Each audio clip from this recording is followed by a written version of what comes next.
Assalamualaikum warahmatullahi wabarakatuh. Izinkan saya memperkenalkan diri saya. Perkenalkan, nama saya Dafa Fauzan Firzatullah. Nomor induk mahasiswa 1905149. Mahasiswa Pendidikan Geografi dari Universitas Pendidikan Indonesia tahun 2019. Dalam kesempatan kali ini saya akan menjelaskan apa itu mineral radioaktif. Jadi teman-teman sekalian yang belum pernah dengar mineral radioaktif, kali ini saya akan berbagi atau sharing apa yang saya ketahui tentang mineral radioaktif. Sebelum masuk ke mineral radioaktif, saya akan menjelaskan dulu apa itu mineral dan mineralogi. Mineralogi adalah pengetahuan tentang mineral atau ilmu yang mempelajari tentang mineral. Mineral merupakan unsur-unsur atau senyawa yang terdapat di alam dan merupakan pembentuk bagian-bagian padat dari alam semesta. Mineralogi adalah cabang dari geologi, karena mineral merupakan bentuk-bentuk batuan dari kerak bumi. Ilmu kimia erat hubungannya dengan mineralogi, karena mineral merupakan senyawa kimia. Kemudian, masuk ke pengertian dasar mineral. Mineral ialah suatu benda padat, homogen yang terdapat di alam. Jadi kalau cair ataupun bentuk gas itu tidak termasuk ke dalam mineral ya, teman-teman. Ini terbentuk secara anorganik. Maksudnya terbentuk secara anorganik itu tidak terbentuk oleh hal-hal organik atau dari hewani dan yang berasal dari hewan dan tumbuhan itu tidak termasuk ke dalam mineral. Walaupun dalam satu kasus, misalnya mutiara yang berasal dari kerang itu dapat terdefinisikan sebagai mineral, tetapi tetap tidak termasuk ke dalam mineral. Jadi mineral itu terbentuk dari secara anorganik atau secara dari bahan-bahan yang tidak organik. Kemudian mempunyai komposisi kimia pada batas-batas tertentu.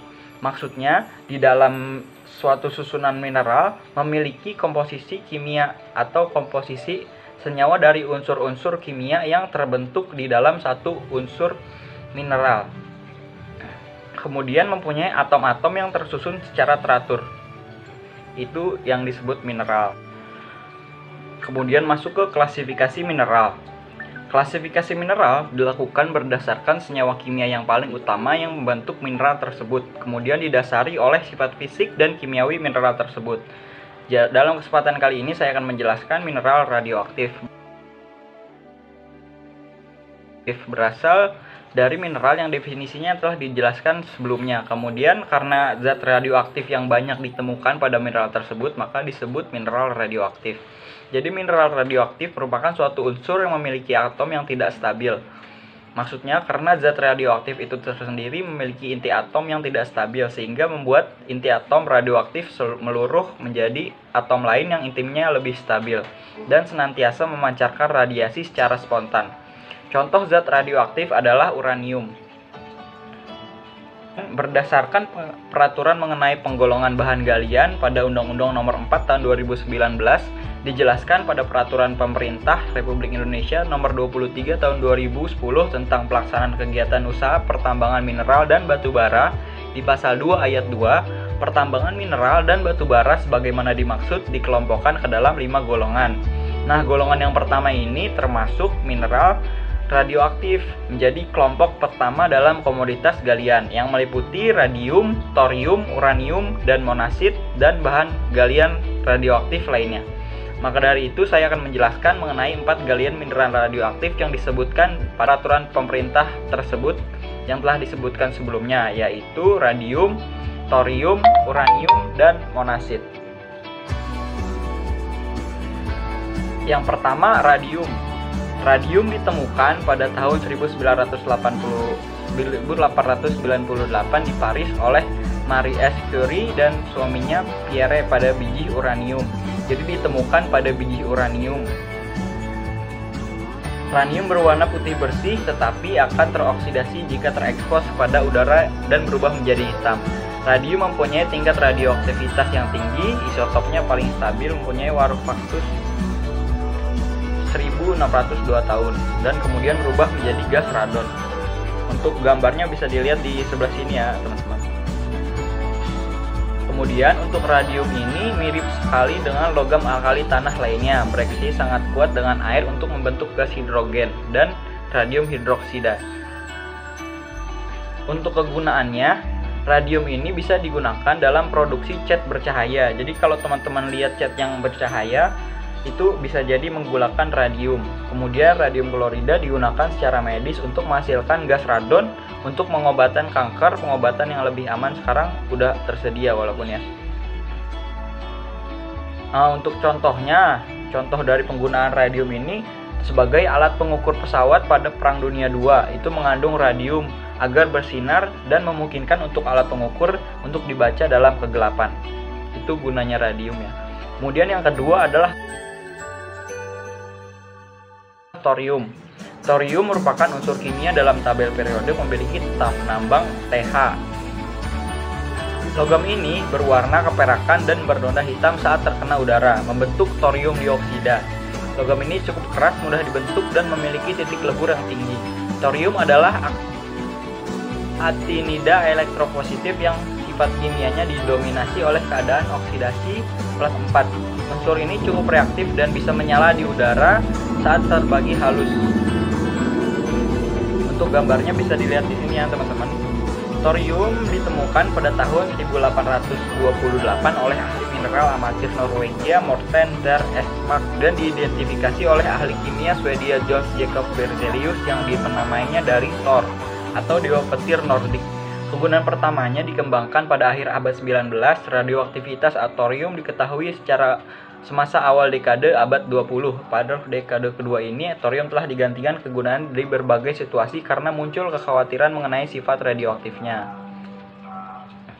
Thorium ini juga sering ditemukan pada galian timah di Kepulauan Bangka dan Belitung. Thorium ini adalah salah satu unsur radioaktif yang memiliki potensi sebagai bahan bakar pembangkit tenaga listrik bertenaga nuklir. Teman-teman, jadi thorium ini bisa digunakan sebagai pembangkit tenaga listrik bertenaga nuklir. Bahkan energi listrik yang dihasilkan dari pengelolaan thorium diklaim jauh lebih bersih daripada listrik yang dihasilkan oleh pembangkit listrik lain seperti PLTU atau PLTG yang saat ini menggunakan uranium ya. Thorium termasuk bahan bakar nuklir alternatif selain uranium atau yang kini dikenal dengan nama nuklir hijau. Soal penggunaan nuklir ini di Indonesia sebagai pembangkit tenaga listrik juga sebenarnya sudah lama menjadi bahan perbincangan, namun belum dilaksanakan. Kemudian uranium. Uranium merupakan unsur yang paling berat yang dapat ditemukan secara alami. Hal tersebut kemudian menjadikan para pembuat kapal berpikir untuk menggunakan uranium bekas sebagai pemberat dalam rangka kapalnya. Uranium pertama kali ditemukan di tambang perak di tempat yang sekarang bernama Republik Ceko. Jadi Republik Ceko itu dulunya adalah tambang perak ya teman-teman. Pada tahun 1789 oleh Martin Klaproth, seorang ahli kimia Jerman yang menganalisis sampel mineral dari tambang, memanaskannya dan mengisolasi material setengah logam yang saat itu masih asing. Kemudian dia menamai unsur tersebut setelah planet Uranus ditemukan, jadi namanya uranium. Kemudian sifat radioaktifnya ditemukan pada tahun 1896 oleh fisikawan Prancis bernama Henri Becquerel. Awalnya dia mengendalikan shift galon uranil kalium sulfat. Kemudian karena jarang saja digunakan, banyak yang tidak tahu uranium ini untuk apa. Sebetulnya uranium ini bisa menjadi bahan bakar di industri nuklir. Karena dari sifatnya tersebut, sifat radioaktif yang memancarkan sinar tersendiri dapat menjadi energi untuk pembangkit listriknya ya, pembangkit listrik tenaga nuklir. Uranium juga dapat berubah menjadi unsur-unsur lain dengan cara meluruhkan proton hingga menjadi protactinium, radium, radon, polonium, dan sebagainya yang semuanya bersifat radioaktif. Jadi dalam satu uranium bisa meluruh menjadi mineral lainnya ya, tergantung dari pengolahannya. Kemudian yang terakhir adalah monasit. Monasit adalah salah satu mineral radioaktif yang mengandung uranium, thorium, dan unsur tanah jarang. Jadi di monasit ini udah sangat lengkap ya. Dalamnya bisa ditemukan uranium, thorium, dan unsur tanah jarang dalam ikatan fosfat. Konsentrat mineral berat ini mengandung monasit 2,719. Dan nama monasit berasal dari bahasa Yunani yang artinya tersendiri atau soliter. Melalui terminologi Jerman, monazit sebagai kiasan untuk kristal yang terisolasi. Monasit ini tidak bisa langsung digunakan ya teman-teman. Bagaimana itu juga sama halnya dengan mineral yang lain. Jadi harus diekstrak terlebih dahulu. Diekstrak dengan berbagai cara ya teman-teman. Bisa diekstraknya, bisa teman-teman lihat lewat video ekstrak mineral. Kemudian setelah diekstrak dalam 1 kali pemrosesan, monasit ini bisa mendapatkan 1 thorium fosfat konsentrat, kemudian hidroksida logam jarang, dan uranium konsentrat. Logam ini jarang digunakan untuk bahan-bahan nuklir ya, tetapi lebih sering digunakan dalam pembuatan bahan baku produk-produk elektronik gitu. Jadi bahan baku produk TV, HP itu dari monasit.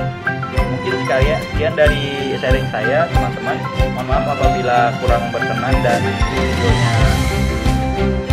tidak bagus gitu, karena dari perangkat saya, laptop saya sedang rusak gitu teman-teman. Jadi saya menggunakan HP. Terima kasih atas perhatiannya. Wassalamualaikum warahmatullahi wabarakatuh.